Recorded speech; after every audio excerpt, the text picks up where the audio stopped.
We tried that. Oh, no, that's just cloth, there's nothing inside. You're gonna ask me to be the guinea pig. Reason we're bringing this to you here is for a long-term solution to problems that we're starting to see, and it's been all over the state. We're carrying about 30 pounds of weight around our waistlines, and that's causing lower back pain. We'll go into some of that on down the road, but what the load-bearing vest does, I mean, as the years go by, we get more and more equipment on here. We're running out of real estate. You can't put nothing in the back. And this is the next best option to get stuff up, so we got more room, and it's also to help save on lower back problems and stuff like that in the future. I mean, I've been here 22 years, and up till about 3 years ago, I was going to the chiropractor about every month, and we changed a few things on the uniform, and now I've been able to go about 6 months without having an adjustment. But I'm close to retirement. These guys, I started when I was 34. These guys have started in their 20s. They've got to go till 55 before they can retire. So some of them are looking at 30, 35 years carrying this. And we're just looking at ways to save the city some money in the long run. And that's why I've got him up here to present this to you. So before I guess we start the presentation, I do have my duty belt that we carry every day on duty. I don't know if you guys want to pass this around and feel how heavy it is. I can start with you, Mark, but that's... Oh, you take the gun out of it. Yeah, it's out. Don't take none of the tools out of the Not belt. because the warriors there, but just Yeah.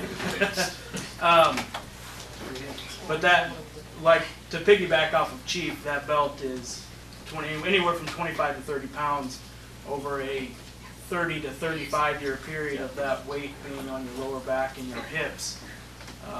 It's pretty obvious with some with some studies that have been done. We got a week taking a council here. There's a correlation that shows that the weight of that on your lower back and on your hips causes lower back and lumbar issues in the spine.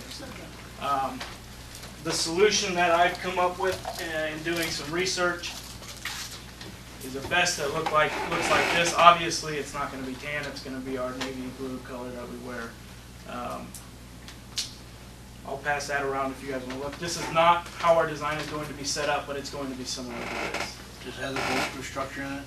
Correct. This vest does not hold the bulletproof vest in. I mean, it's not in there right now, but that's Okay. where the bulletproof vest will go. It will carry So one now. it will be a lot heavier than what it is now. So how does that disperse the weight differently on your body to relieve some of the... Onto your shoulders. Right.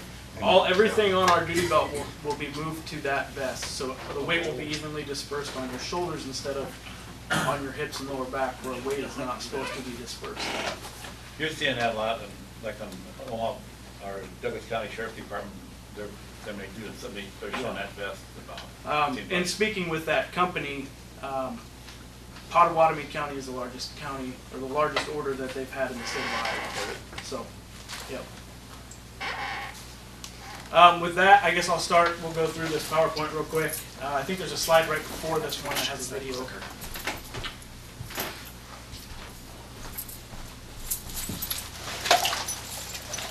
Oh, maybe the video didn't make it on there. That's all right. So the advantages to a load-bearing vest is several. I think officers with the police department should be afforded every chance to be comfortable in our job. These vests would make that possible. The weight, like we've talked about, the duty belt can weigh anywhere from 25 to 30 pounds. The weight is distributed on the lower hips and the lower back. This would make it so the weight is more evenly dispersed on a more normal part of the body that's supposed to be carrying weight. And then the bottom one there, the number one injury reported by police officers nationwide is lower back injury. Like I said, this is because of the correlation of the heavy duty belt over a long period of time that causes the stress on the lower back and the lumbar. Purpose, reduce the weight carried on the hips. It increases our mobility. The gear is spread over a larger surface area. Reduces injury to lower back. Obviously the comfort to the officers. Another issue that we've run into with modern day police is we have so many different tools now that we keep getting more and more and more. Some of our smaller sized officers don't have the available room on their duty belt to carry all the equipment that they need to carry on duty. With these vests, that would make it possible for a smaller sized officer to be able to carry everything that they need to carry. Also, these vests have an option to have a drag strap installed, which is something that we don't have. A drag strap is basically, it's just a strap on the back of the vest. If somebody is hit, can't walk, it gives you something to grab onto that you can drag them out easily. Some cons to the vest. You can't wear a coat over the vest during the wintertime because you need to be able to access all of your tools that are on the vest. We're looking at some different options right now of how we can fix that issue. I've talked with some officers that have this type of vest. Some of them wear their vest or their coat underneath the vest and they say that works fine. Others say they wear layers and that works fine as well. We're currently looking at some different options for that. Another con, sometimes the community can view this type of vest as militaristic. I think it can be easily explained to the community if there is a perception that the vest looks militarized. Why we're changing to it, the perks of the vest. And then in speaking with a Shelby County deputy who uses these types of vests, he has told me that they've heard nothing but good things from their community about how the vest looks. So, and then the initial cost of the vest, and in speaking with John, sounds like it would be a minor cost to hopefully prevent a large cost in the future. This is just a study done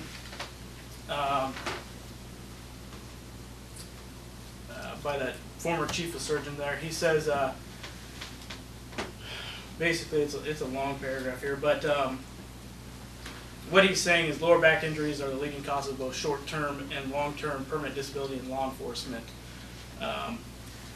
Needless to say, the loss of officers is going to cost the city money to hire new officers, workman comp claims,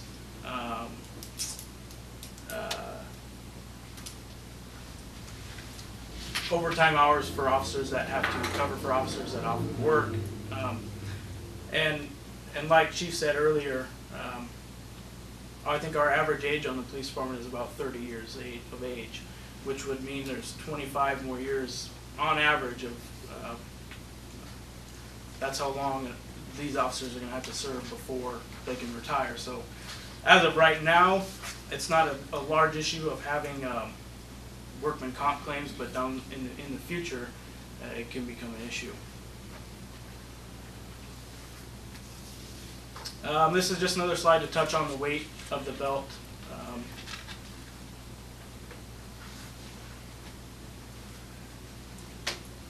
So the vests can be, they're highly customizable. They can be designed to look a great deal like our uniform that we have already. The only change would be the pockets on the vest instead of on the duty belt. Police administrator can design the vest how he wants, and it touches on reducing the weight to the lower back and the hips again.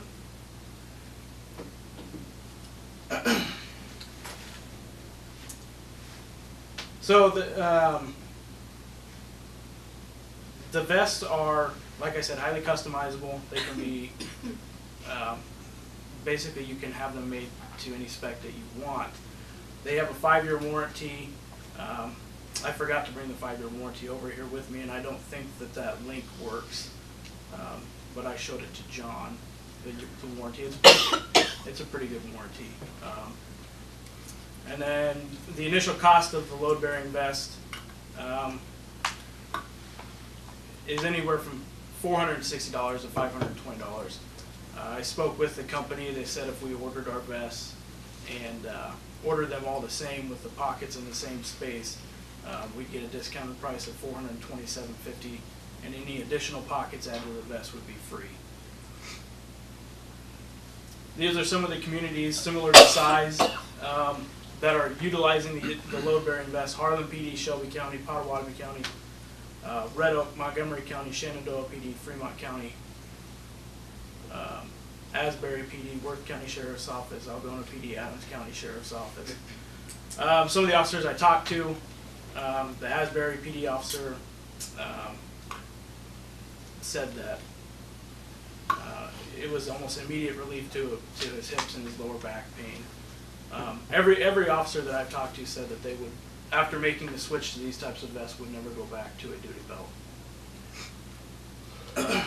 Just more PDs that use them: University of Iowa PD, Clarendon PD, Charles City PD. The company told me that they have supplied vests to over 70 departments nationwide. Pottawatomie County is the largest department in the state of Iowa that they supplied to. And speaking with the officers at the police department, every officer has shown interest in the vest and switching to these vests. I've also inquired with a few of the officers.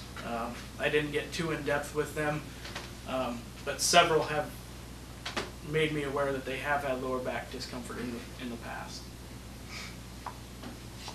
This is just an example of different setups of this type of vest. That would be the color that we would get. And I think that's it. As far as some of the other cost savings, I mean, we're looking at going to a, I don't know what you call that, but yeah, like not a turtleneck, but like a winter sweater looking deal. If we don't have to use the jackets anymore, the jacket cost just to buy a police department jacket is $275. So if we don't have to buy those, these polos, or not polos, but Yeah, the sweaters are, they're $60. You know, a significant savings for the city on that part alone. Are they thermal, Dave? What's that? Thermal wear? Yeah. And like the vest, I mean, the one he's got there, it's tan, but I mean, most people don't know that I got one on right now, but it's not a load-bearing vest. It's an outer vest area, but it looks just like your shirt. I mean, that's what they're gonna look like, similar, except you're gonna have all of this is gonna be up here, up out of the way, so you can sit in the car seat, because most of you probably seen me get into these chairs here. I gotta sit there and go try to get in, but you're sitting down in the car and everything's like this, so your back's pushed away from the seat. And that's part of the problem, because the seats don't fit this extra gear. This will also replace our Kevlar vest, correct? no, it won't. No. These are just a carrier, so That's- your ballistic vest will fit inside of that. Correct. How would this affect the budget, John? We can handle it. We can handle it, okay. Go ahead. Would everybody have the choice? Because I'm thinking, like, I used to carry a baby on the front, you know, and that messed my back up more than anything. So, you know, maybe mixing it up, and because just shifting the weight from one place to another doesn't take the weight off. It just, you might get more aches and Well, pains in other places. it'll be a little bit different than carrying a baby, because there's straps on the inside that everything gets pulled up, tucked in, and then it goes around and it fastens in there where you almost can't breathe. But So There's- could the officers each just pick and choose, today I'm gonna wear the duty belt, today I'm gonna wear the vest, or? Well, not you have every to other be? day. I mean, if they go to that, they're gonna stay to that. Because we're not gonna switch back and forth, but we are gonna keep these, the regular uniforms for, we're gonna call them Class A's, like for funerals and stuff like that. Majority of officers want this, I'm assuming. Everyone. Everyone. There you go. Yeah, I don't have a problem at all in investing in safety and protecting our people's backs. I don't either. I think it's a good deal. So how many do you have to order to get like that price? There's not a specific number of how much you have to order. Just all of the vests that we do order have to be the same to get that price. I think we're looking at ordering 12, so it'd be one for each officer of the department. Okay. I didn't know if you could get the county involved too. I know the colors would be different, but if you could agree on the same Yeah. Yeah, type, if you get them in I believe there's a cheaper. couple of them that already do. The 2 canine officers already have those vests, but they're not, I don't believe they're quite like ours. I believe Darby is, because they have their sheriff's association, which kind of governs their uniforms. And I believe he's been in conversation with them about getting these vests approved for the, at least for Cass County for their sheriff's department, so. What is this called for tonight? I say yes. Motion? Let me that for you. Just a page. We ain't got the number for you. We're still on number 3. Okay. So you guys done your presentation? Any more questions for those two? No. Okay. Item number 4, resolution 2418, designating load-bearing vest as a wellness benefit of the Lion Police Department officer. So moved. Second. Motion second, discussion. Hearing none, Barb? Cassidy, Aye. Alder, Aye. Brink, Right. Jimerson, Aye. Summers, Aye. Hardikoff. Aye. Resolution 2014 passed 6-0 with one person absent. Line number 7, presentation and council action on business incentives using the EDR loan fund. I think Bailey and Jen, you gonna be up there together? Yeah.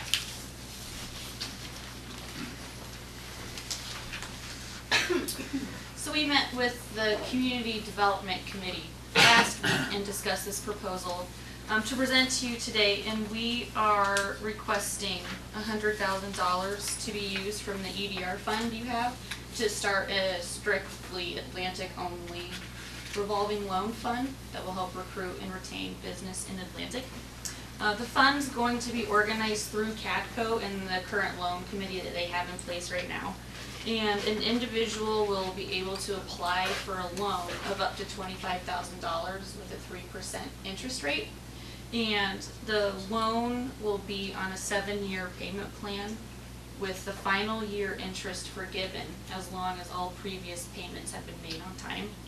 There might be some people who don't need $25,000, they might need 10 or 15, so they might not necessarily want to be on a 7-year payment plan, so that isn't set in stone. They can do 5 or 4, but if they make their payments on time, they'll still be allowed to have that final year interest forgiven.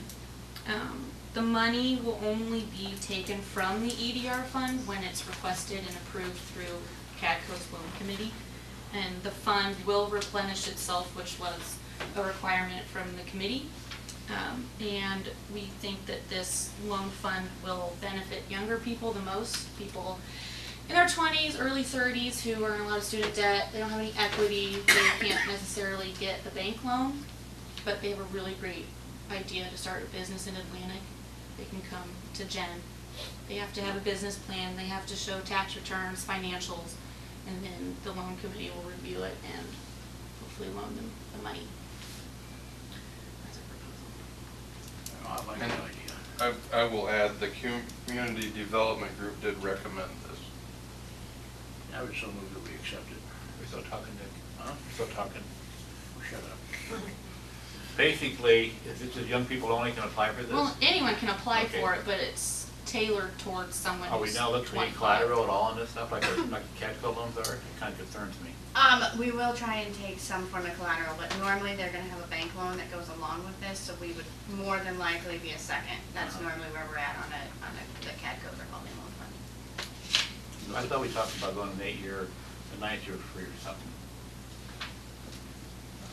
That committee meeting. It's up to you. 8.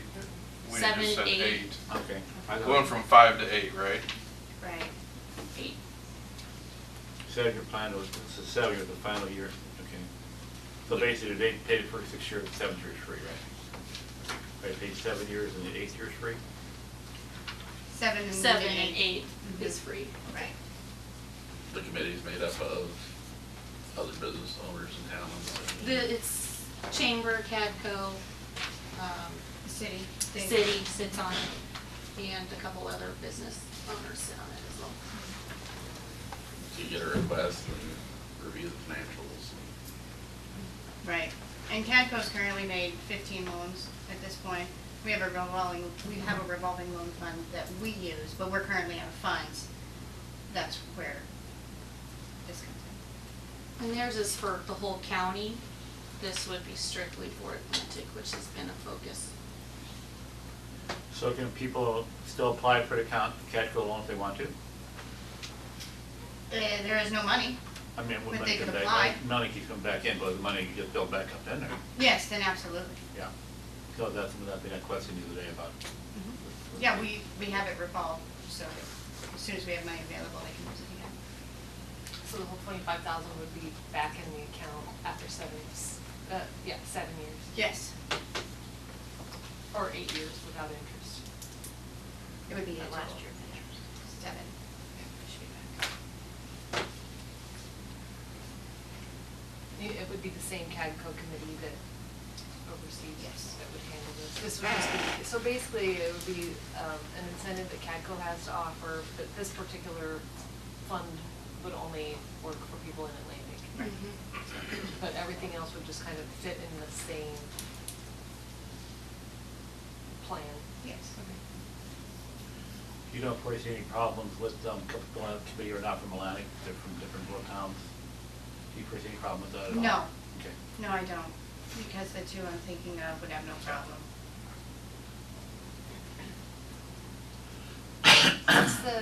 What is the qualification process, or the application process? Can you talk us through that? Sure, they come in, they fill out an application, they turn in a business plan, then we review that, the CADCO office reviews that, then we get the committee together, then they bring in financials from the last 3 years, present their business plan, and then the committee decides. It's pretty thorough.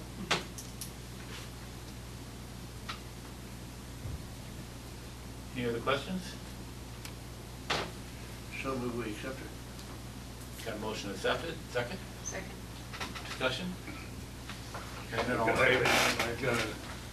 now we're in the discussion, I've got a letter from Ashley that responds to this. First, I'd like to apologize for, this is from Ashley, Ashley Hayes, who's a council person. First, I'd like to apologize for my absence on this important evening. I had a prior appointment that could not be moved. Second, while I am not here to vote tonight, I would like the public to know where I stand on 2 important issues that are on tonight's agenda. At this time, I will address the business incentive plan proposal. What is being proposed tonight by Bailey and Jennifer is exactly what this community needs to encourage young entrepreneurs to get started, to give them the boost that they need when it is time that is extremely difficult for them to get a traditional business loan. Our community needs to be thinking of the future of Atlantic and progressing forward by supporting our younger generations. This plan does just that. When I first got on the council, this is what I wanted to see happening. Our 20 and 30-something being given support out of the gate. I am very disappointed on how some community members have been treating this plan without knowing all the details. I hope that my fellow council members see its benefit and the great impact this could have on our business development and retention in Atlantic. I thank all task force members for putting in the time and research they have in order to make this happen and help make dreams a reality for many hopeful entrepreneurs. And that was by Ashley. I think it is important that we not limit this to just younger people. I think It's that's not limited to fair. young people, it's just, 'Cause that's really Anyone can. discriminatory and- anyone can apply for it, it's just That's. helps someone who's 25 Yeah, can't that's get who it. you're seeing. And there's plenty of people that are older than 40 Right. who have been trying their whole lives to start a business and just Right. never had the money to make it happen, so.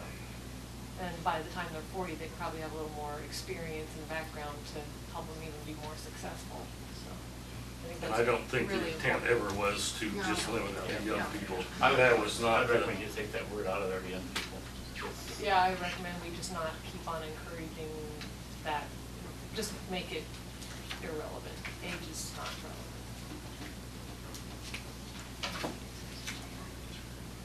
Because over 40 is a protected EEO classification, and I know there's no federal funds, this is Atlantic funds, but it's just, That was never our intent. Yeah, I mean, we loan to all ages. okay. good. That'd avoid a lot of confusion on the road. so there's a motion on the table, right? Motion, second, more discussion. Hearing none, all in favor? Aye. Opposed? Passed, 6-0. Item number 7, council action to be taken on the total of 602 Spruce Street. basically, it's excuse me, transmittal letter, my fault. Number 6, transmittal letter from Planning and Zoning Commission on zoning ordinance changes. I got the P&D meeting from last Tuesday. Thursday. Yeah, Or is it Friday, Wednesday? last Tuesday. Tuesday. Yeah, P&Z met and they discussed 2 issues, requests by members of the community to review aspects of the zoning ordinance. The first issue involved the height on accessory structures, specifically garages. There's a lot of discussion on that, but they were not comfortable with making a recommendation at that time. They want the zoning administrator to do more research on national regulations, look outside of Iowa and see what is going to make the most sense, so that they don't have to review that again. But they will address that at their June 12th meeting, and then they'll probably have a recommendation. The second issue involved, again, it was concerning accessory garages, but this was about involving upgrading a carport to a garage. Carports are allowed to be right up to the property line, whereas a garage has to be 6 feet back.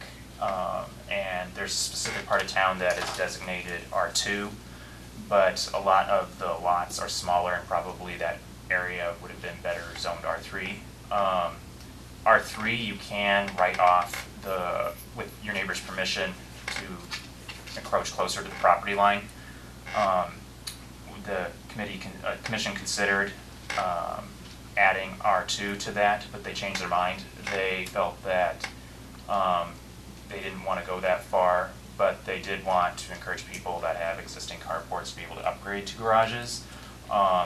And so they recommend that that does be changed. And I've spoken with Mark, and the commission doesn't feel that it's necessary to hold their own public hearing and pass it and then send it on to you for more public hearings and 3 readings. They're comfortable with Mark and I drafting the language for you and being on the next council agenda. What's the difference between R2 and R3? Traditionally, it's where you are located in town. R2 tend to be newer lots. They tend to be a little bit larger. R3 is traditionally like historic, like kind of a historic residential district. Lots tend to be smaller. Just not going to have the same setbacks as you would in R2. So if you leave the R2 like you're talking about putting garages, neighbors do not have any to say about putting that place right next to their lot line? In R2, you would not be able to. Okay, can you say that question again? Basically, right now, if they go to Board of Adjustments, Yeah. they can say, I want to build up the lot line. Neighbor has a chance to say, no, I don't want it there. Their Mhm. neighbors would say they don't want it there. Yeah. So what you're saying is you're taking that option out of the neighborhood. No, they still wouldn't. They would have to. I mean, yeah, the commission doesn't want that to be an option. I mean, as far as upgrading from a carport to a garage, yeah, that would bypass, variance stuff, but variances aren't supposed to operate that way to begin with. I'm pretty confused. Well, I spoke to John about this before. I have a problem with trying to change zoning ordinances, and just, I think we got a 3 reading procedure. We probably should go after that, give the public a chance to look at it. And that's the way it would be. Yeah. They're fine. I mean, their recommendation is to make the change, so the ordinance draft change would be drafted. We would have a public hearing. Then you have to do your 3 readings like every other So ordinance what would the change. new ordinance say? Not legally, but just what? We what's the drafted gist of some of the it? language already. Mark's looking at that. It's still being drafted, so it would be, it'll be provided to the council before there's any voting. I mean, like, I don't I Are we have. changing zoning or are we changing? Yeah, I was very confused when I read the material, and so I'm still just as Yeah. confused. I mean, basically, if you already have a permitted carport and you are not changing the dimensions of the carport, you're just turning it into a garage, Just adding you're gonna be walls. allowed to do so, provided that you got the permit before the new zoning ordinance change, and that it's very clear the intent is not to allow people to say, okay, I want a garage, but the zoning administrator's being difficult, so I'm just gonna put a carport there and then I'm gonna upgrade it to a garage because I want to deal with side yard setbacks. That specifically is still prohibited. can't just build a carport, upgrade it to a garage because you want to. This is for people that have carports in areas that there are no side yard setbacks that they can work with, and it would allow them to upgrade. So there would be like an effective date on this. Still completely confused. Anybody, am I the only one? Is it? So R3, if I got a carport and I want to put a garage on, I gotta go, I wanna go, with R2, you're right at the property line, right? Or close to it. Yeah, you wouldn't, in R2, you would not be allowed to do that But right now. R3, you're off, but you gotta go, if you wanna go to the property line, you gotta go to the. No, you could talk to your neighbor and they could sign up, like, you could avoid a variance, but your neighbor has to approve, like, kind of almost co-sign the building permit and say, it's fine that you're closer to the property line. Because that's the nature of the R3 district. It's historic, people kind of are already, a lot of structures already are in violation of setbacks there. So you can, with your neighbor's consent, build close to the property line for garages and sheds and stuff like that. R3. And R3, not R2. And they do not want that changed. Which one was the new and which one was the old? R2 deal. R3 is the older district. Yeah. So basically, go to R2, then the neighbor can say, still gotta sign off, that they're gonna let them build a garage there, right? Well, that's just not an option. You'd have to go to the Board of Adjustment, and I mean, in R2 you can't do that. Period. Like it's intended to be that neighbor waiver is intended just as a privilege for our people in the R3 district. They can't be confused, John. Are Could you they, walk us through an example? I think. are they not wanting to get the neighbor's approval? Not, well, the big issue, I mean, because we had a huge talk about setbacks when we were amending the original zoning ordinance, and the fire chief is the one that has the big problem. I mean, because setbacks for a lot of people in certain parts of town are just a huge pain, and they don't understand why they're there. So we were just discussing eliminating certain setbacks or having more flexibility. Fire chief said that's extremely unwise because fire can leap from structure to structure. And if you don't have any type of yard setbacks between structures, you could be building, a highly flammable, dangerous situation. So we kind of came up with a compromise of kind of preserving a lot of the setbacks that we had, but specifically for R3 because we were constantly dealing with the Board of Adjustment to get variances which shouldn't have been granted, but it's really hard to tell somebody that they're not requesting anything that appears to be unreasonable. It's hard to tell someone no just because of a bunch of state Supreme Court proceedings that disinvalidate those variances if they, that person or the city gets sued about it. So what if one person has a fire and it leads to the next one, then they're all gonna wish we had stuck to it? And what's that? I mean, well, that's the current. Instead of giving all these, instead of changing it, why would we change something when there's a reason for it in the first place? To protect, for safety. Well, and that's why we're not gonna change the stuff with the R2. I mean, we allow just the carport upgrades for old carports to garages. That would be the only thing that would be allowed. It's basically an example, it's the Fairlawns area up there where the houses are really just jammed in there, and there's not very much side yard variances to them. And Yeah, people that have a carport would like to be able to replace the existing carport with a garage. Now, whether I'm in favor of it or not, that's not what I'm saying. I'm just trying to explain that, so that you know the So area basically, current carports could put walls on their carport and turn it into a garage. Yeah. And that's what this new ordinance Would do. would allow. Yeah. So that then the zoning and all those people wouldn't have to have so many meetings. Yeah. Or just be told no, that you can't do that. But, go back, R3, as long as the neighbor signs off on it, they're okay. Yes. Why can't we have that in R2 too then? They did not, because at that point, you're basically just getting rid of setbacks for any garages all over town, including new construction. Because then you can just go to your neighbors and just be like, I don't want to deal with this. I want to build it closer. If you're good with it, then everything's fine. Like, they don't want to be encouraging that kind of, violation of setbacks. I mean, that's the difference. If we make the change Will you still have to ask your neighbor for the variance? Not if you're upgrading a carport to a garage, everything else, yes, and you could not do it in R2. But I think that in R2 you can't do that. If Our your attorney neighbor cannot. was opposed to it, he wouldn't have a say. Yeah. And so Yeah, the that's neighbor what- says no in R3, you can't do it. You could try and get a, Why can't we have that in our same, just? they don't want to encourage people to be building closer in R2 because then now you have 100% of the town, especially when you have a larger lot and you should have those setbacks. Now, you're talking about building a whole garage. Right now, the carport's right on the property line just about, right? Yeah. Okay. So if I'm on a property line in R2, and my neighbor is, my house is there. You shouldn't be though, if you're in R2, you should have the setbacks. No, they got the carport's on right there. We said the carport is right next to the property line, right? Yeah. On R2. Yeah. So if I want to enclose that and make it a nice garage, or bad garage, or kind of garage you want to look at, I want to have a building there basically blocking off the neighbors. Should a neighbor have some right to say, hey, I really don't want that there? Because they have that right in R3. R3 got a 5-yard setback.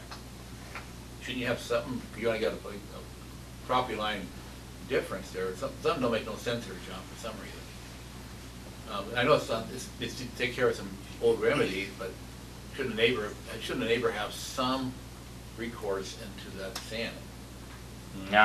Not the way, I mean, what you're doing is you're trying to encourage the Board of Adjustment to do this on a case-by-case basis, which is specifically what the state Supreme Court does So how not about want we just happening. leave everything the way it is and say it is what Like- it is, sorry. But R3 Yeah, you could just simply say that if your lot is too small, and your R2, you cannot have a garage there. You're gonna have to keep it a carport. I mean, that's what the current system is. I mean, or encourage them to get a variance, but I'm gonna speak right against that. My question is, if you're in R3, Mhm. you should have a setback. It shouldn't be on the line, right? It isn't. I mean, in general, no. I mean, unless Well, that's you what get the neighbor years ago. to agree to it. But in R3, you can ask, the neighbor can say, no, they don't want it. Yeah. You got a carport in R3, Yeah. you make a garage out of it, the neighbor says, I don't want it there. You got a 5-yard setback, anyway, 5-foot Yeah, setback. it's still in effect, you can't do it. So why can't they have an R2? They- Just that same verbal. They You're not don't talking want to about encourage it to that degree. And you have, I mean, part of the problem is in R3 that you have no room to build. Most people have stuff already near the property line, so if, like, let's say, I mean, you could have situations where things burn down and you just want to rebuild it exactly the way it is, and they're going to come to me and I'm going to be a giant pain to them, and they're not going to understand why. They need, and I'm going to explain to them, well, I'm sorry, what you had there wasn't legal to begin with. It was a non-conforming use. The zoning ordinance basically says that eventually you'll have your whole property torn down and then it can be redeveloped according to modern design standards. And that tends to really upset people. I mean, but that's, But there's a reason for it because of Yeah. fire safety. yeah. So, No, and access. I mean, not just that, I mean, emergency personnel need to access the backyard, can they get there? That too. Or power line, or, whatever. I mean, those are the reasons why there's a setback in The place. power lines back there behind, are power lines behind the houses back in that area? So they even get some way back. So I don't know whether they're buried yet or not. I don't think they are buried yet. So there has to be some kind of easements to get back in But there. if you got a garage and a house taking up everything, how you gonna get back there? Well, the good part of it is, this is food for thought, Yeah. and so this will have to come before us, and it will be our decision finally Yeah. to approve or disapprove of this, so. I think the 3 reading thing should be on that, John, because I give the public plenty of time. Yeah, it And not has to just be. the first one, we can do it, second and third in one thing, but the reality is it's mainly to give everybody, usually the first one, everybody wakes up and says, oh, that's going on. Is P and Z looking for direction from us? No, they want it. They would like that approved.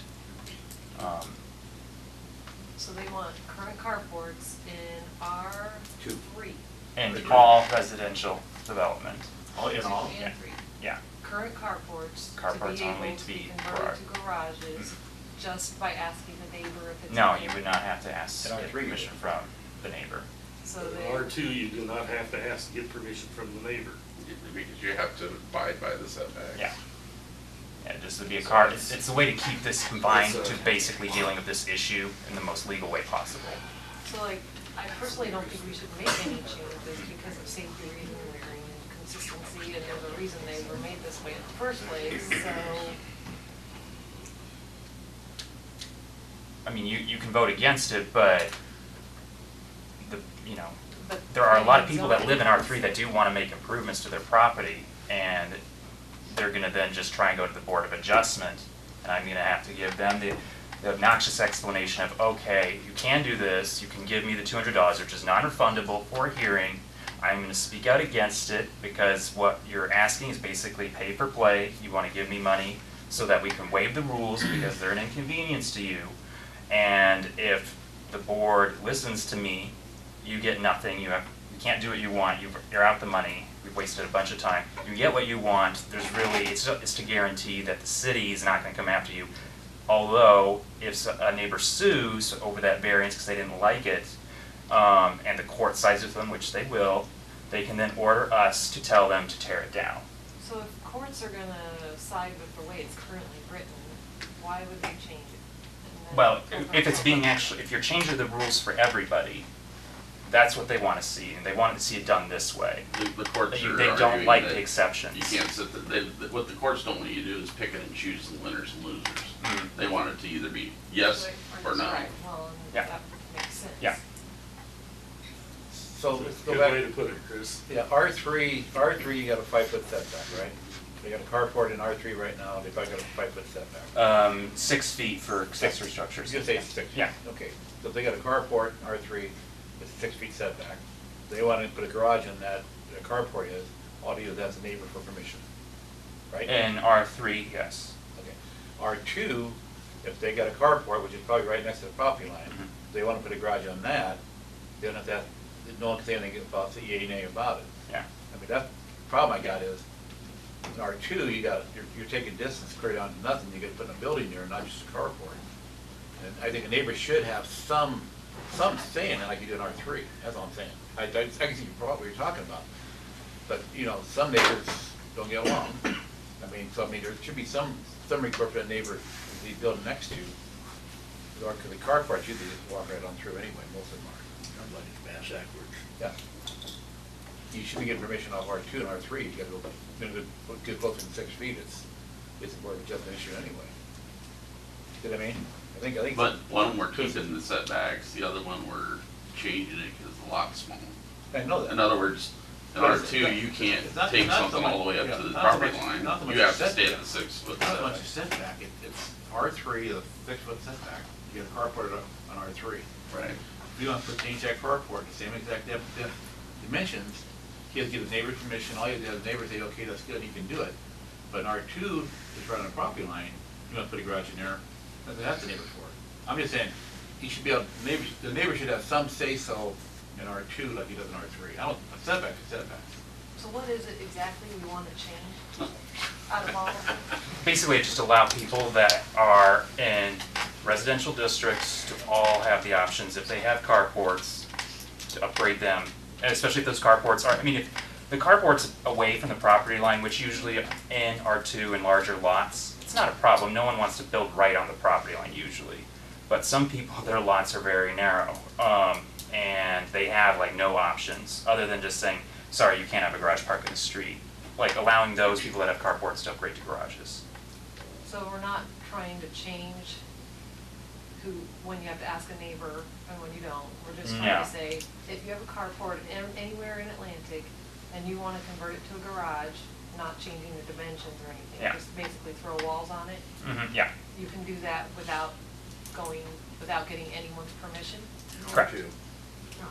In all districts, it's you can already do that in R3. This would bring R2 to be treated that way as far as carports So only. no one in town would have to ask their neighbor, and no one in town would have to go to planning and zoning if they have a carport and it's already in existence, not new carports, but current carports built before whenever we pass this. Mm. Then you can add the walls Mm. without getting anyone's permission, Well, you have to get a building permit, yeah. even though all you're doing is throwing walls on it. Yeah, He's got- yeah, good for that. yeah, correct. And if the neighbor objects in R2, that's tough. They can't object to it. Like I said, I didn't say I was in favor of this, but I just. Okay, so now we got all that hashed out. So we will have an opportunity to vote. Yeah, there'll be 3 readings. There was a first request though on that item. The first request was about a 15-foot garage. Yeah, that one, the planning and zoning wants more research, which that's Okay. related to the issue of 602 Spruce, which is why they want that. So right now, basically, we're gonna instruct John to go to, gonna change it, be an ordinance change, right? Yeah, Be a 3 reading, procedure. public hearing would be, And the council will have the option to waive 2 and 3 if they if wish. they want to, but we're not, the woman that requested this, I mean, I talked to her and explained to her that, I mean, the way this is going forward is like the proper and legal way to do it. Rushing through stuff, it doesn't look good. She would like to start her garage before the end of the summer. This is a workable situation, and I will encourage her to come into the public hearing to explain her case, and I can present it, make more sense. So she wants to build before the end of summer, right? Yeah, but So she really- understands she's probably not gonna be able to start before August because. So realistically, we got a first reading in the first week of June, and then. Second reading, Second- second week, well, but then we're Yeah, not first having week of the fourth. June, and then second reading would be right after, second and third could be right after it, I'm sure there's no going on. We don't have a meeting July 4th. Yeah. We only have one meeting in July. Okay, Yeah. we could do it in July, I mean, it can be done before August 1st. Yeah, We'll know more after the first meeting in reality. So can we request that this thing go back to planning and zoning if we don't like the wording? And ask them to refine it a little bit more or not? I mean, yeah, you can, yeah, you can. I can't guarantee that they're gonna change their mind though. Well, if they don't change their mind, if it still comes to a vote to us, we're still Yeah. we'll still have the final vote on it. Yeah. So if we don't pass the damn thing, it'll still be hanging out there in the air, so. But we will turn around and make them have variances on, Which is a door that I want closed. Yeah, I understand that, John, it's just that R2 thing, I understand what you're trying to get to, but, there's something that property line and neighborhood don't call it an R3 you do, but they still can't build, if they wanna go within that 5 foot, they gotta go for variance anyway, right? For adjustments. On R3. In R3, if you wanna no, build- they you wanna don't build a have to garage. go, and they shouldn't be, I mean, people should not be No, going. They got a carport in R3, and they're 6 foot off their property line, and they wanna build a 2-car garage. They're gonna have to get a variance to do that. In R2, they would. R3 too.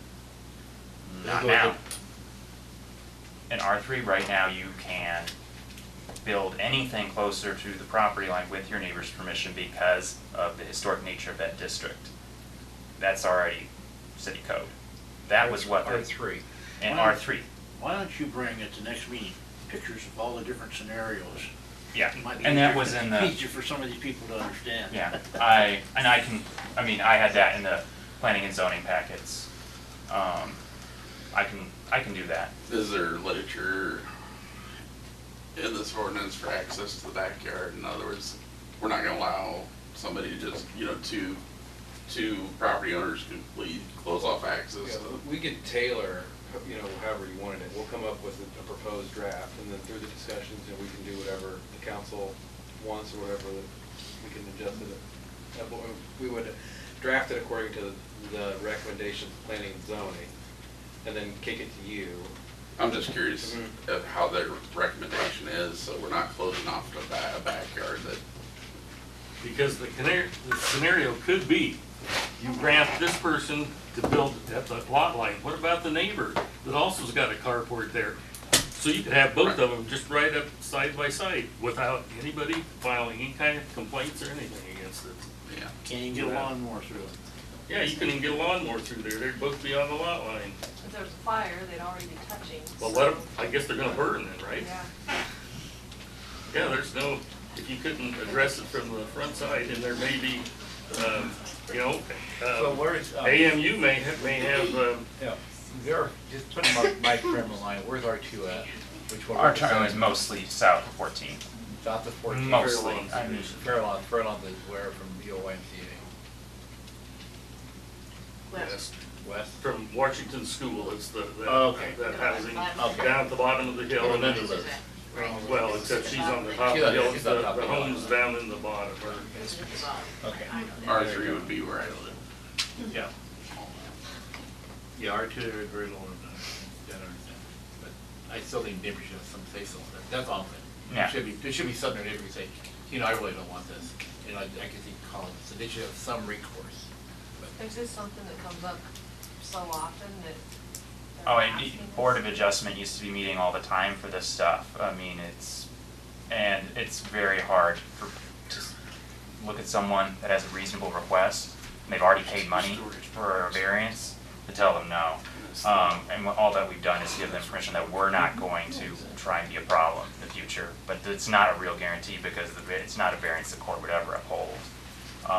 And that's what like when we updated the ordinance, that's what we were trying to resolve, is dealing with all the issues. Like this specific instance, we pulled up that block, and I found 9 properties where if any one of them wanted to take their carport, make it a garage, they would all be told the same thing, which is no, you'd have to go to the Board of Adjustment, file that fee, I have to write it up saying no, you shouldn't grant that variance. It's very confusing and frustrating to people. So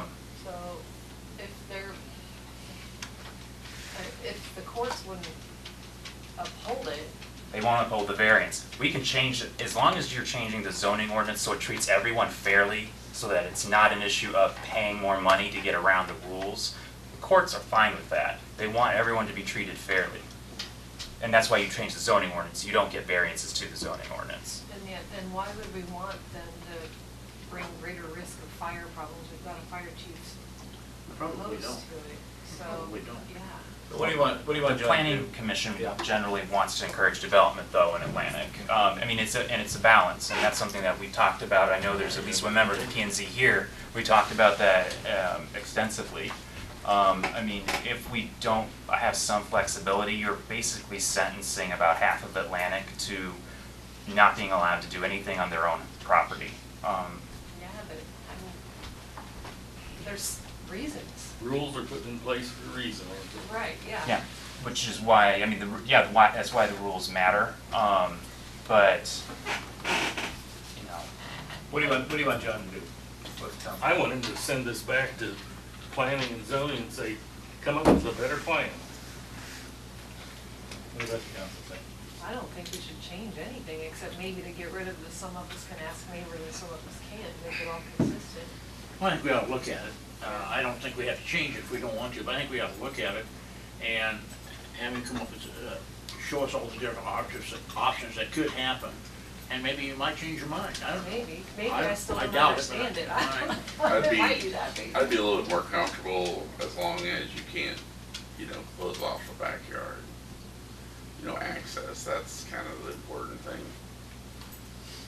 Not so, Mark and I are still drafting the language. I'd like to keep this on track. And, I mean, you guys have every right to, after the public hearing, vote down the first reading. But I do think that the woman that filed this petition should have an opportunity to address you directly. Sure. So that I don't say, well, I'm sorry, ma'am, they don't want to listen to the Board of Adjustment. We're going to have to go back and then have her come here at the next council meeting and rip into you guys. I don't really care what one person wants to do when we're looking out for the good of the whole city. So if one person wants to be mad, then that is what it is, but there's reasons for things to be zoned the way they are. but the zoning commission is also telling us this ain't working. Well, and I still might not understand it, but I think I finally do. I mean, I get it, you have a P&Z commission that's sitting there going, this is not working. The rules that we've got right now are not working. I just wanna know, and I'm sure they've talked about it, about access into the backyard. If we close it all the way down and, normally you got an alley, but I can find a piece of property that's getting, Well, you're only talking out one, be cut off and, by Washington School, just you take a left on the hill, right, back in, back around that area there. Only I'll just kind of take it right back there and see what it seldom looks like in reality, and come back to the next meeting. Well, we don't want any fires down there. No. I mean, they gotta be far enough apart that there's no fires possible. Go from one house to another and just keep on going down. And I think that's what everybody wants to do. but you're also talking sometimes, you know, if you have an emergency in the back or a power line, Yeah. you gotta get back there and That's fix right, those you gotta things. get back there. And I think that's where the real concern, I mean, fire, last thing you ever want to happen. Right.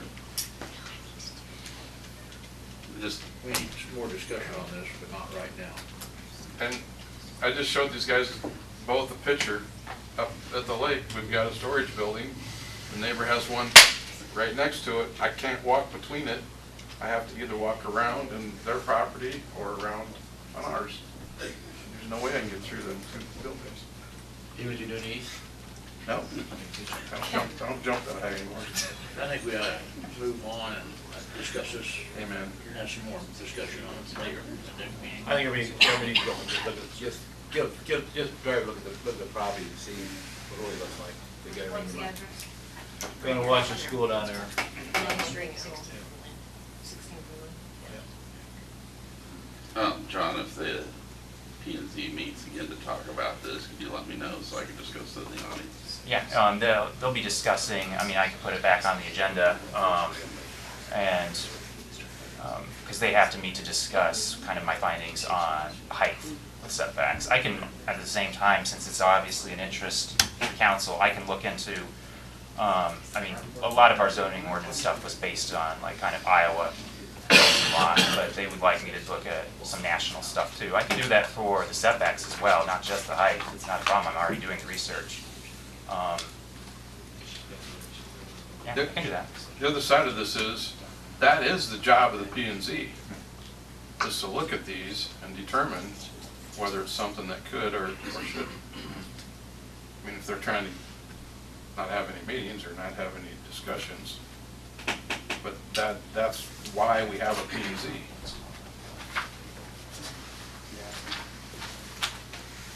I think they understand it a lot better than I do. Okay, you got your homework, John. Okay. We'll go to item number 7. Council action to be taken on disposal of 602 Spruce. Barb got some updated figures in there as part of the actual demolition cost on that thing.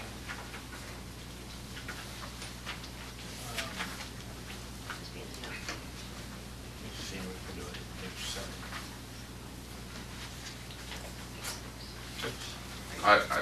I don't even see a reason to even talk about getting rid of this. We don't have any answers. I mean, P and Z's gotta make a decision and then kind of. I think we should postpone it or Table it. table it. There you go. Okay. That's what I was looking for. Entertain a motion to table it? So moved. Second? Second. Motion second. Discussion?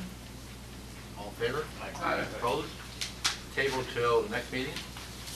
I would table it to the second meeting in June. Second meeting in June. P and Z won't meet until the 12th. Okay, so that would be June, something, John, you know that. So first meeting be the 6th, the 20th, right? Yeah. Because Wednesday, Yes.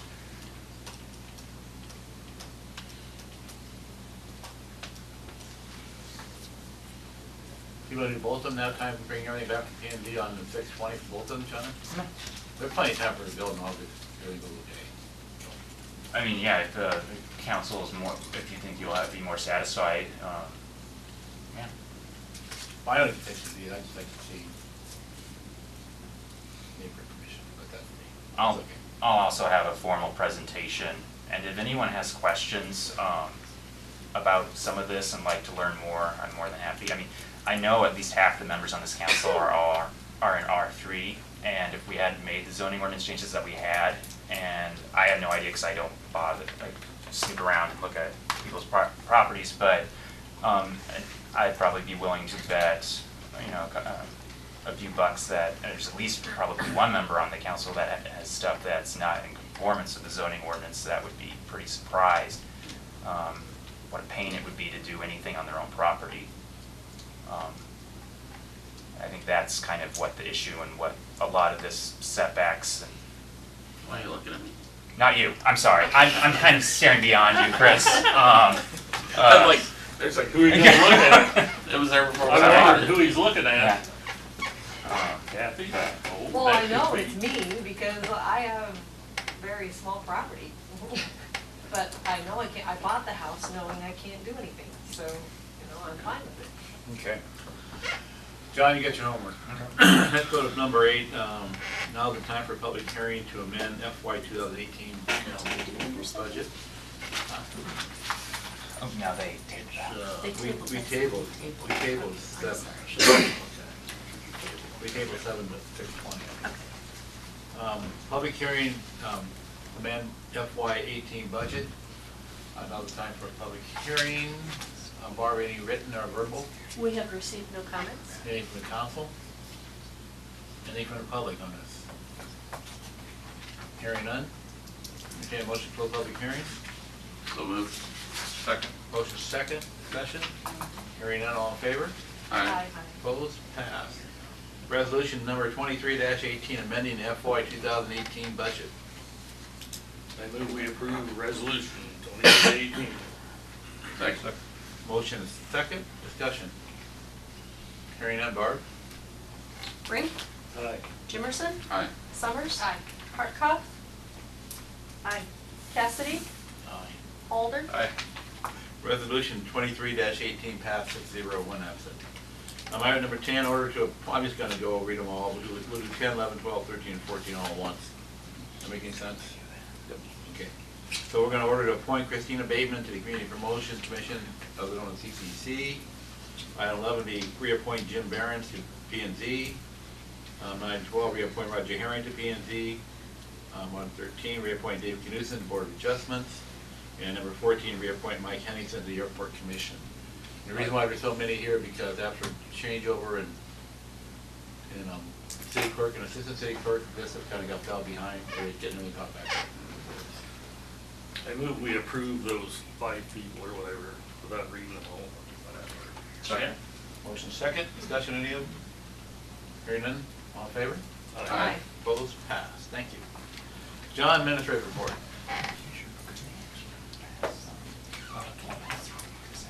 Yes.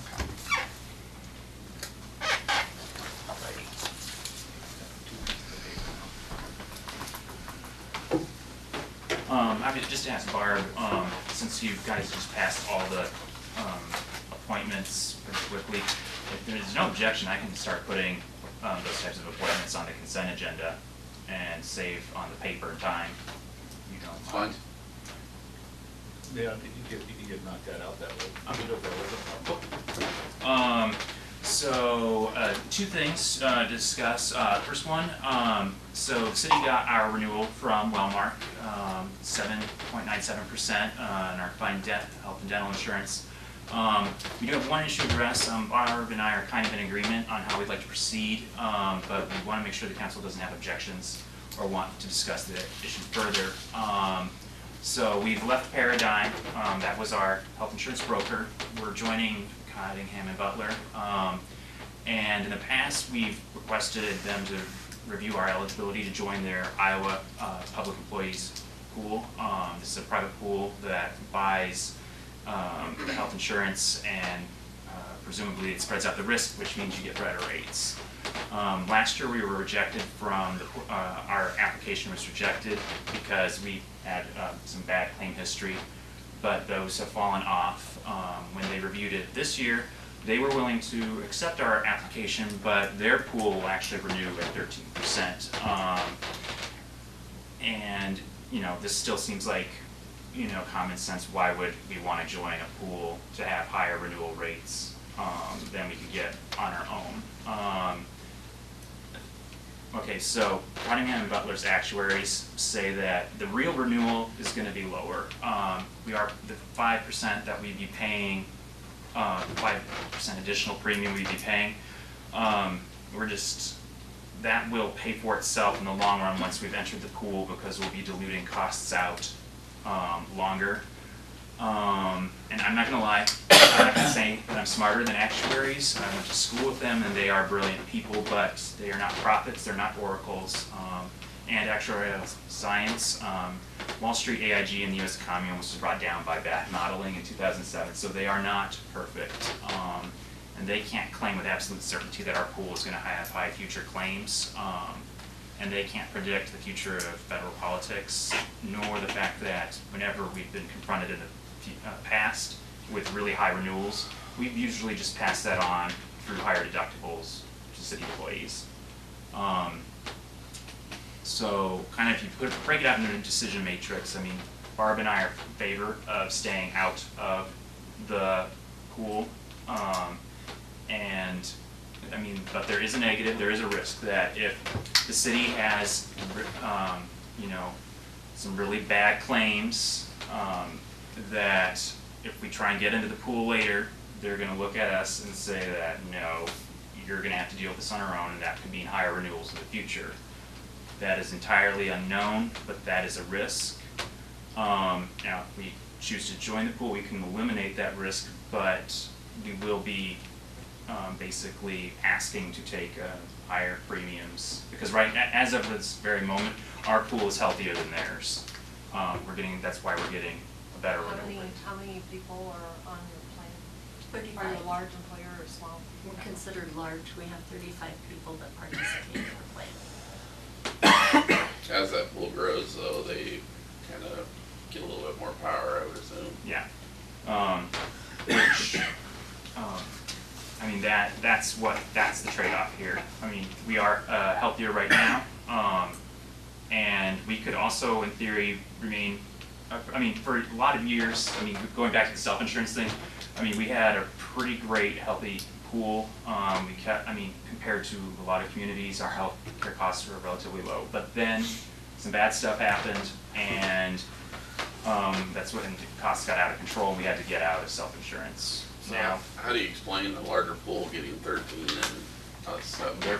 because we have a healthier workforce than their collective pool. That's it. So, but in reality, our pool's gonna get older as it gets going, so we're gonna Over start having time, more yes. claims, and their pool will get older as it gets going. So if they got an unhealthy pool now, I think they're blowing the smoke at you, because if their pool's unhealthy now, and we're coming in, we're basically gonna sit in the profit engine for what we're doing. So if they're unhealthy now, we're healthy, we're gonna be paying for that unhealthy pool somewhere down the road. Yeah. And their pool could change as easily as our demographics. Mhm. They could have some people leave the pool and younger, healthier groups join the pool. But you said if you join, you're permanently in. How hard is it? We're not permanently in, we No. could leave We if could we leave. wanted to, but we I can't think get in if we want to get in. It's gambling. It's assuming that if we enter now, we could and we have some bad claims, we can dilute out, we'd be toxic to the pool, but they can't expel us because they want to. But if we have a bunch of bad claims, we can't just enter into the pool because it's gonna be convenient for us to do it. I mean, the city will have to absorb that and deal with the consequences. I'm in favor of staying out of the pool right now, because it's a no. And as John said, if we do have a bad year and we see, a great increase next year, we still have some other options open to us. We have an increased deductible, we could look at HSAs, so it's not like, we have to join the pool or I have a bad year. It's still an option. I mean, it's You're not, gonna say 7 or 8%. yeah, For the employees. yeah. Like it or Yeah. not, that's, But the larger pool will give you buying power eventually, I would assume. and if you look back, 5 years ago, 4 years ago, we had that huge catastrophe going on. And we had, buy ourselves out of that thing. We still got it by another company. I mean, the rates weren't that bad. Yeah. So in reality, Yeah, we're partially self-funded now, which should help. If we have a couple of bad claims, still, the city will be absorbing that, but we have a large enough reserve in the employee benefits fund that even if we got like really sky-high renewals for a year or two, we're not gonna be immediately passing that on to taxpayers. The city can take that on the chin a couple of times, which is also part of the reason why I don't feel that buying into a pool that is less healthier than ours, just to dilute future risk, is really in our financial benefit. But They're mostly all government employees, aren't they? It's called Iowa Communities Trust, so I'm assuming it's mostly Yeah, public so employees. generally, don't people ain't gonna leave till the very end, so. Okay. yeah, but just wanted to kind of let you know, it's kind of what we wanted to do, but clarify that because we need to get that addressed with Cottingham and Butler as we move forward, so our renewal on July 1. And the only other thing was, we did our fourth quarter financials yesterday with department heads, and kind of I laid out long term. I want to see department head meetings being a little bit more productive and breaking things up with serious HR issues, with the financial stuff, and that's kind of the schedule I've laid out. And I think it will be going really well. We'll be focusing a lot on personnel policy stuff, employee benefits. This summer, sometime this summer we'll need to meet with personnel finance to go over some of the personnel policy changes. But I think now that a lot of the budget issues that I wanted to see addressed the last 2 years have been addressed, I'd like to focus more on our legal risks and exposure and HR personnel policy stuff. So that's kind of what we discussed yesterday at the department head meeting, and those are kind of the two big things that I wanted to discuss with council tonight.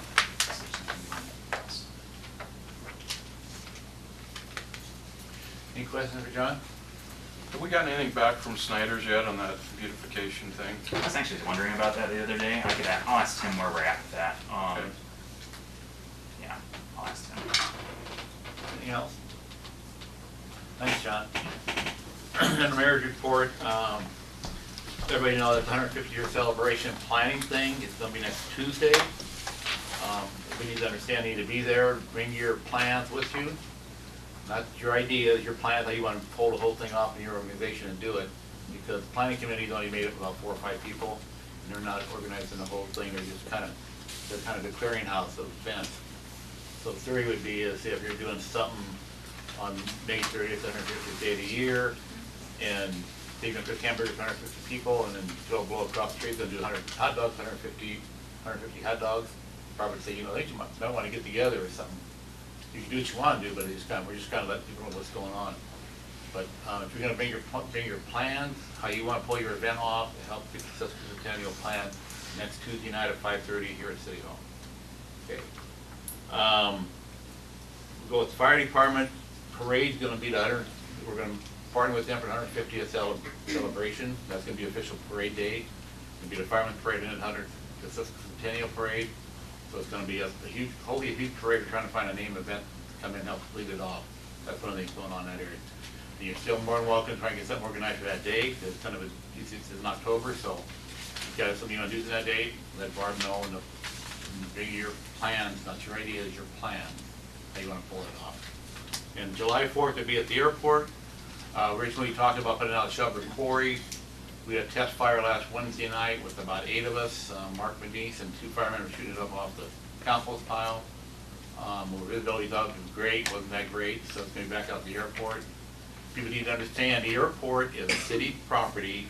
No fireworks other than a fireman shooting it off are allowed out there. And there will be patrol out there with paper in hand with pens to give out tickets.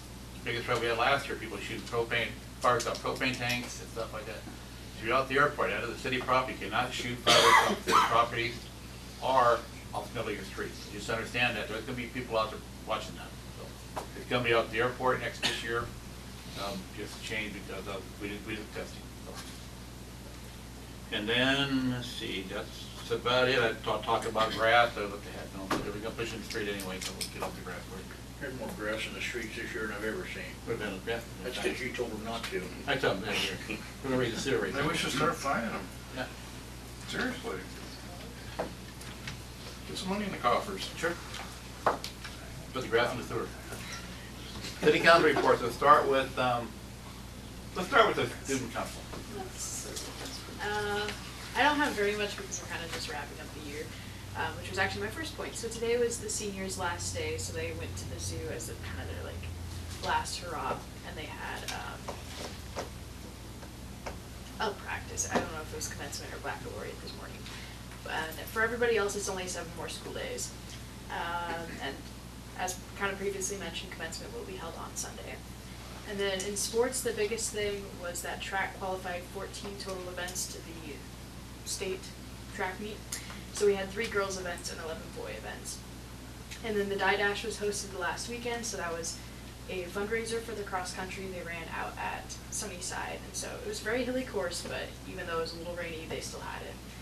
And then, kind of a last little fun fact, the physics class did their annual boat races at the Y. Normally they would do these out at one of the golf courses, but I think it was because of the weather that they changed it to the Y. But so they have to make a boat and sail it across, and the idea is that you want to win. That's cool. Yeah. So it's kind of like Watching real life it sink. application. Yeah. I believe there was 1 or 2 that sunk. So. That's all I have. You know, with the boys have enough people going to state track that they could win the state track if they run well. So, Good luck, Tom. Chris? Had Community Protection Committee meeting last night. We discussed fireworks, and we just decided to make no changes. It sounds like the fire chief, if you've been warned in the past and they catch you doing something wrong, you're gonna get that $250 ticket. And you shoot fireworks off at the airport, you're gonna get the ticket. So just pay attention. Do they do sparklers at the airport? No, No sparklers either. we just asked. Too much, you got river gas and you got, aviation gas, which Well, you got kids standing there too, and I gotta don't inform want the the kids to get burned. the other thing I forgot about with the airport, people need to clean up after themselves out there. I understand last year, it was a mess. So if you come out the airport, be tight and take your trash bag out with you. I mean, don't be slobs. We didn't do anything about adopting the International Property Maintenance Code. We're gonna defer that off to a different meeting, another meeting. And we did discuss the recommendation on the yard waste site issue. We had a fire out there that kind of jumped around during heavy winds. And pretty much comes down to a new site, and that's not in the future. So we're gonna just keep our eyes open and see if we can find a different place. But that was pretty much it. Oh, what was the other business thing? You brought it up at the end. Call a question. What was it, Dana? I wasn't there. Wasn't there? Jerry? Carol I was there, but I think you covered everything, didn't you? Yeah, there was other business. One last thing at the end, and it was just touched on briefly. Well, the fireworks, That's I the think. centennial. you got CRS disease. Yeah, yeah, don't be nice, be nice. You're on I- camera. I'll just say it's over. So, Okay. Whatever Kathy? it was, it wasn't important, I guess. yeah. I didn't have any meetings. Linda? I had the airport and there wasn't anything substantial there. Okay. I had a fantastic meeting with the CPC. Not a quorum. They didn't have a meeting. No. But they did discuss a few things. Yes, Dana? I had the community development on Wednesday the 9th, and of course we went over the proposal that they so eloquently delivered to us. And we also talked about the discussion on Plum Street, whether to widen or not to widen, and we will widen. That was it for. Let them know Plum Street is it's gonna get redone anyway, it's gonna be all resurfaced Right. anyway, so people wouldn't think we're just gonna widen, so it's gonna be a whole new street from 14th. And they will give you access. Yeah. It won't be the most convenient thing, but it'll get done, and you're gonna love it when it is done. Just 1 foot on each side, right? And you won't have to replace any more mirrors after this. Well, not as many. I had the library on the 14th, and gonna have a couple new board members. Vicki Brown will be taking the place of Lynn Headley. Mark Johnson will be taking the place of Gene Fisher. Their endowment fund is at $157,521. Of that, they have the ability to spend up to $71,43. They don't have anything pegged for that at this point. They're looking into trying to maybe get someone that can do some gutter maintenance for the gutters. They reviewed their 5-area strategic plan, and that was it.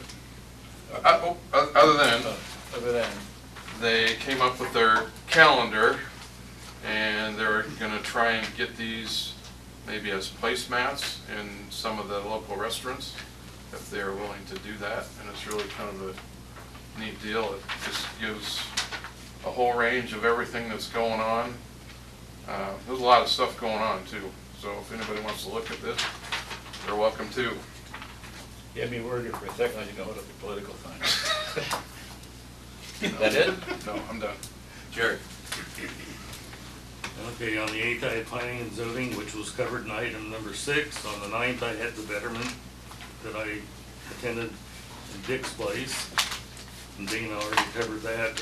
On the 14th, I had the chamber. We discussed business recruitment, the 150th celebration, and their TRC program is now wrapped up. And then last night, the 15th, I had community protection, which Chris already covered, so that's it. Okay, thank you. City clerk report. Bills total $106,217.69. Do you have enough money to pay the bills? Yes, we do, sir. I move we pay the bills for use on Motion? Second. In discussion? Hearing none, all in favor? Aye. Opposed? Passed. Item number B, finance reports. The clerk treasurer's report was included in your packets. The volunteer fire department report, the airport report, and the rest of the financials are available for review. Motion we approve the financials. Second? Motion second, discussion? Hearing none, all in favor? Aye. Opposed? Passed. Now back to public hearing, public forum, anything up been on not on the agenda up from the council? Public forum? Popular and Second, the east side of the intersection is coming apart. Probably needs to be addressed at some time soon. It's pretty rough. It Shit. transitions from highway to You should have said it to Darryl last night. city street. I didn't even think about it while he was sitting there. Call Chris, or call City Hall, they get it reported. It gets done a lot faster that way. Oh, you're gonna say that. About the same thing. We got one that's being forgotten, that needs mowed badly. Over here, the little house that we, Yeah, I just seen it Over today, there, yeah, yeah. it's going fast.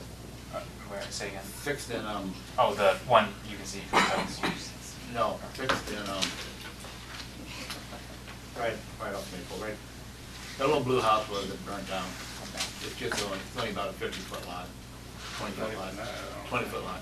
It's grass. It's not grass, it's green. what? Oh. It's not oats either. then. Yeah, and I think it's pushing the split to 3-foot. It's consistent though. Yeah, it It's is. pretty level. You got a hay machine. I go by that. You can report those on C-Click Yeah, Fix as yeah, well. please do that. It's not just for complaints, you can report those things there as well. Okay, any more from council? Any from public? Yes, right here. Okay. I'll make this as short as I can. My name is Toddy Camise. There are a few faces that I recognize here from the community. I have a newer business in town. My business is called Style 60. I have a contemporary women's boutique that I ran out of my home for about 6 months, and then I moved to a location at 701 West 7th Street, where the old Coffee 7 was. I was approached by members from the Chamber and CADCO about possibly moving my business downtown with some sort of incentive. So that's where I'm going to start here, but I want to read something. Mayor Dave Jones came into my establishment, I believe it was on a Thursday, came in, introduced himself, like, I know who you are, I live in the community, I've lived here basically my entire life. What he came in there to do that day is he wanted to know if I wanted to be appointed to a CPC marketing board, which you've seen up here. And then he proceeded to hand me a piece of paper and said, if you need any funding, here's a SWIPCO Loan. loan. Great. I know that there is an EDR fund that I had already been talked to about. So I felt like you were kind of putting me off over here. Do not come here. Do not come here and ask. Just go out here. I read that loan, it says, if you cannot get money from your bank, you can get money from here. Great, I don't need this. So then he gives me his business card on here. And it says, we build too many walls and not enough bridges. So just keep that in mind. So this EDR fund here has, what, $220,000 in it. How long have we had it for? What has it been used for? I have no idea. So when CADCO and the chamber came to me and asked for an incentive to go downtown, I thought, great, that's gonna be great. If I'm gonna get some sort of grant money, loan money, that's gonna help me improve downtown. Because if you look down there, it doesn't look pretty. I grew up here, and I know a lot of you have kids that have grown up here, and it doesn't look the same. And you can say times have changed, whatever you want, it doesn't look that way. So to me, if I needed a loan that's gonna last, what, 7 years, and then the 8th year my interest is going to be forgiven, why wouldn't I just go to First Whitney Bank or the credit union where I bank and just get it there? Instead of jumping through all these hoops, I could have just went there and got it done. I am here to say that please take into strong consideration, instead of making this a loan only, it's grant money. I bought that Howard's building down there and I'm all in. So I bought that, that's mine. Unless there's something here that you're going to give me and any other business that wants to come downtown, it's not just me, it's gonna be my money that's put into it. And I'm gonna make it known that it was not anybody's, nobody wanted to pass anything to try and help downtown. You have this campaign or slogan that we want to fix up downtown, and then you have somebody, I'm here, my business is well known, and we want to change it to loan only over 7 years. That's like buying a car at 7 years. Because you can't afford the 5-year payment, let's just stretch it out. So when you get to that 8th year and everything's broke, now I gotta have more money to fix something from the beginning. So I think that you need to somehow make this, or think about a grant in here and not just a loan. And Kathy, your point on one person doesn't matter, that you said about this carport thing, one person can make a lot of noise. It takes one person. So don't say that one person, you can make them mad, it doesn't matter. It does. So I'm just asking that you strongly think about a grant incentive. Because Dave Jones, when he told me there's no grants available, I get that, but there is money here that you can, I can't do it, you can do it, set aside to make a grant fund for me and other entrepreneurs in the community a little more accessible to make things look better downtown. You know, when I put money into that building, that building's value is going to increase, which increases the value of everything on that block. And there's 2 downtown business owners that are sitting behind me that my business is going to bounce off of theirs when they need something else. Vice versa if they have somebody that comes into theirs. I'm not the only one, but I can only speak for myself, that thinks a grant is a good option. And kudos to Bailey and Jennifer for trying and doing what they can, but just seriously think about it, because it's a great option, and I'm not going to go away anytime soon. So you'll see me again if you don't want anything to just pass through. So, thanks for listening. Thank you. Thank you. Anything else from public? Yeah, I guess I'll go. I'm just going to kind of second some of the stuff that she said, and also the point I want to make is that the community wants to, revamp downtown. We want to bring jobs, we want to bring more money to the community.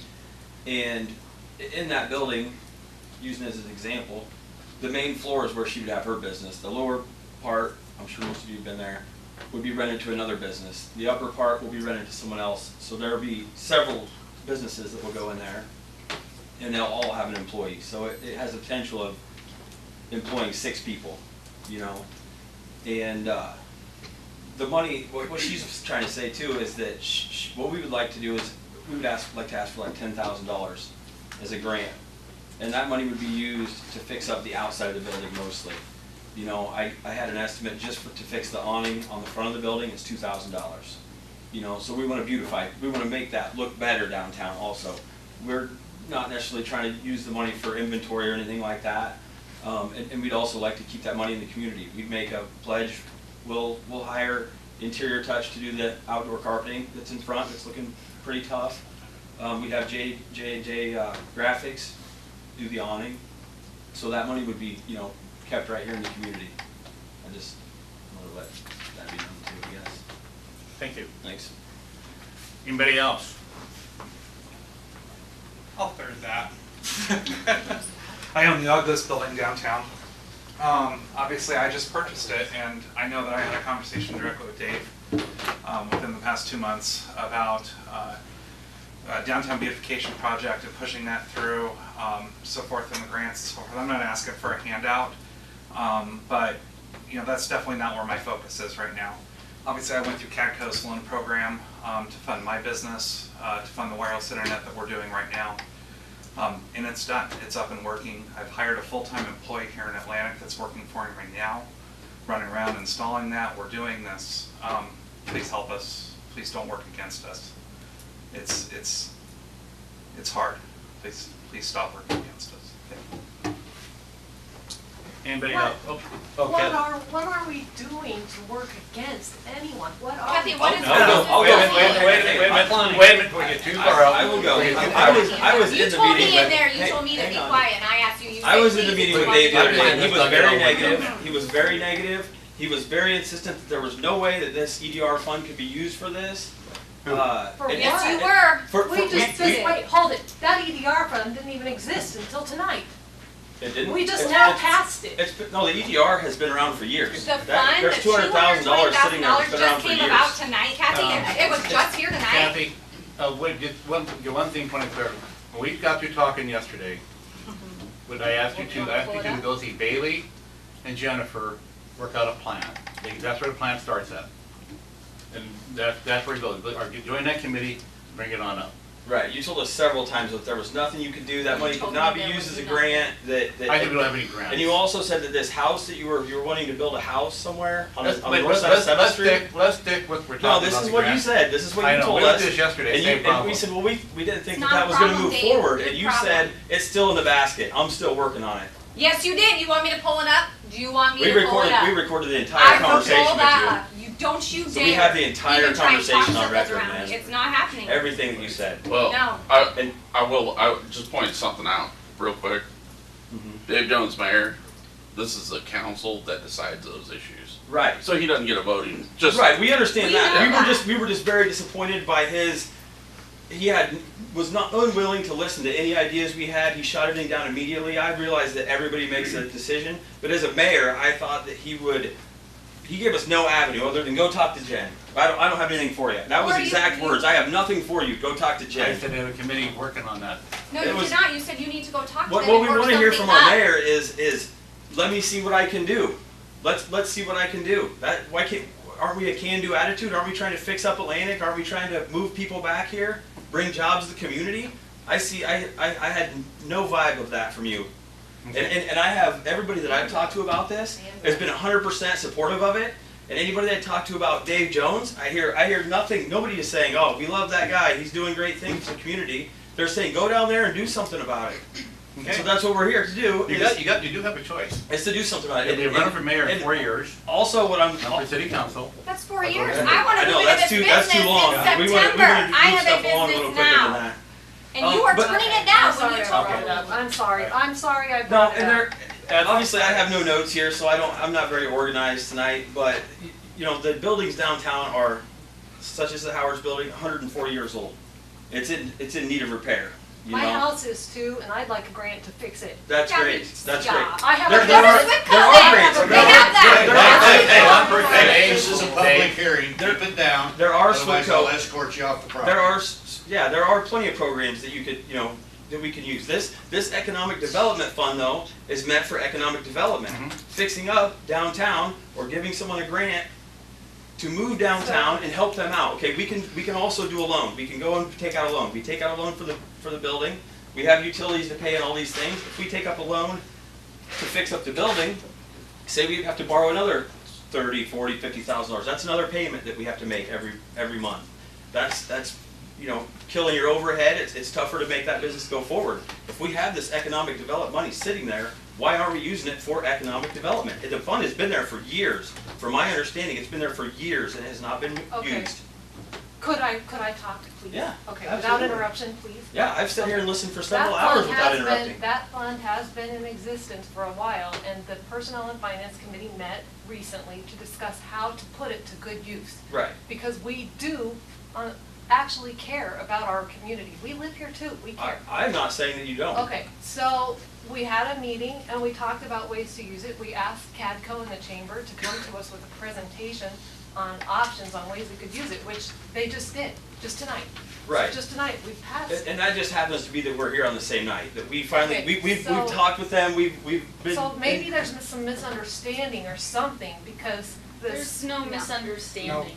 Yeah. Apparently there is for me, again, this is my night to not understand, but, Right. the city had a fund, but we didn't have a plan, a formal way to go about using it until tonight. We just now Yes. tonight approved it. And that's all I'm bringing that up, that we would like to be seen as using the grant, not a loan. Not every, okay. Okay, We're I trying to help get that, people. because really everybody would like a grant. Right, and there are plenty of grants. There's TIF money and stuff like that that go for bigger projects. We're trying to help the small guy, not the big project, not the Whitney, not the Bullers, not those big projects, because we're just a little small town business. So we want some money for those small town businesses, not just for the big guys, not for the ethanol plant, for the small town business right here. And I happen And to look be at right out the windows here. There's 3 buildings that are sitting empty. Okay, They've I been happen, empty for a long excuse me, time. because I did ask if I could talk that Calm down a bit, okay? I used to work at CADCO, and I was involved when they started the revolving loan fund. And I remember thinking, where's the grants, Because I worked at CADCO and I wanted to be able to answer people's questions. And finding grants is very challenging. And if we want to help the most people possible, we need to replenish the fund. And the only way to do that is if you actually have a low-interest revolving loan fund. So- I get it, it's not a grant, it isn't. Okay, so- Everybody, but the fund is limited. We can't just give it all out without replenishing it.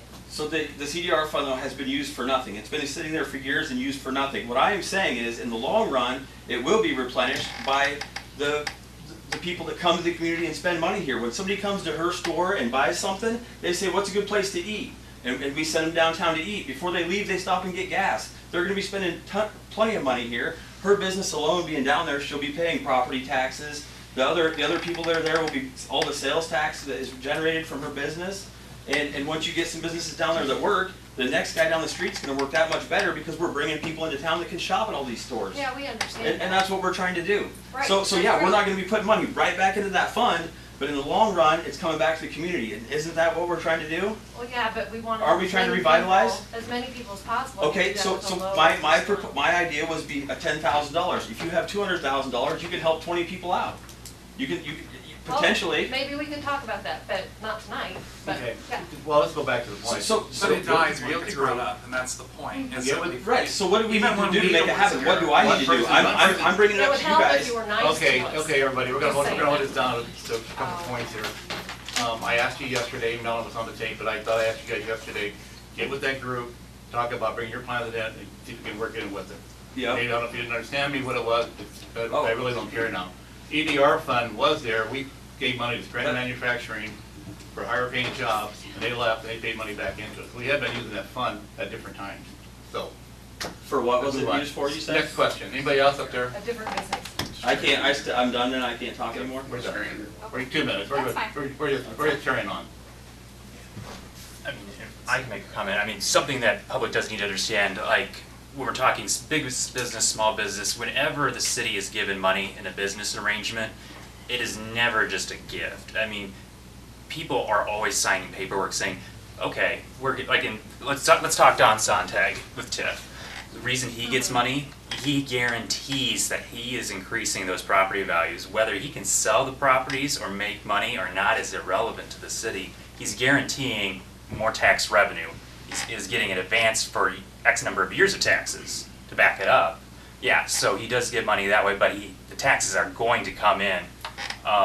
And so I think any type of discussion on that type of thing, I mean, yeah, if we wanted to do like some sort of like minor type of grant to improve the buildings, which increase the value, I mean, that's a discussion to be had, but you're gonna have to guarantee in writing that, basically like a miniature development agreement that we take it up to Brenda and certify, I don't care what I can actually sell this building for, you are going to assess it and charge the taxes based on this agreed upon value. I mean, that's kind of the way the TIF works. But I mean, that's always kind of the way these types of things have operated in the past. The city always gives those types of incentives with the promise over the long term that it's going to be paid back, but it's a formal thing. Have we ever given grants out before? I don't know of any. I'm not going to, well, So that's what we're saying, we want change, we want to change things. We're not against changes, you gotta go through the proper channel to do it. We're not gonna make a decision tonight. That's what we're here to help, we need help with that. Can we Well, get that's help why from the council? we have a group right now. I was very nice until I had to deal with him yesterday, that was not And I was fun. very nice to deal with you on Monday too, but that's beside the point. But basically, we got a group working on that now, and they're gonna be next Wednesday, Thursday, Bailey? Next week sometime. Next week sometime. And that's our next step. The first step to get some money out there, the loan thing. This thing only started about a month ago, basically working on this 2 whole months idea. ago. 2. So we're just getting started.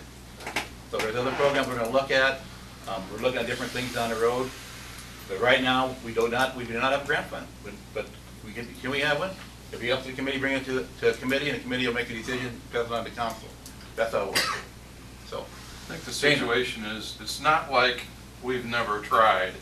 I mean, we've had situations where, how many years ago has it been that we brought a deal together to redo some of these downtown, the frontages of these downtown businesses? We were gonna frontage some of that. Nobody wanted to do their part, so it went under. Now we do want to though, now Well, we're here wanting I to do understand something. that, but, you know. I don't remember ever hearing the list of people that didn't want to do it. That's the thing, it's that. Is that nobody showed up, or very few people showed up to the meeting, Because so we don't know about this But stuff. that's- Go that's the downtown thing and when go we door to brought door and that ask them. forward. Well, I'm you telling guys you. weren't even in business then, so, I'm. Exactly, but now we are, Now so you now let's are. do something about it. Okay, Let's go, we're here, Let's we're cut the ready. chase. I've been talking with Clipco for the last month and a half, 2 months, getting us on the downtown fund. It's about a 1.5-year project you're going. It's gonna cost about $100,000 to get in that thing. The way that works is the Fed put in 50%, city puts in 25, and property owner puts in 25.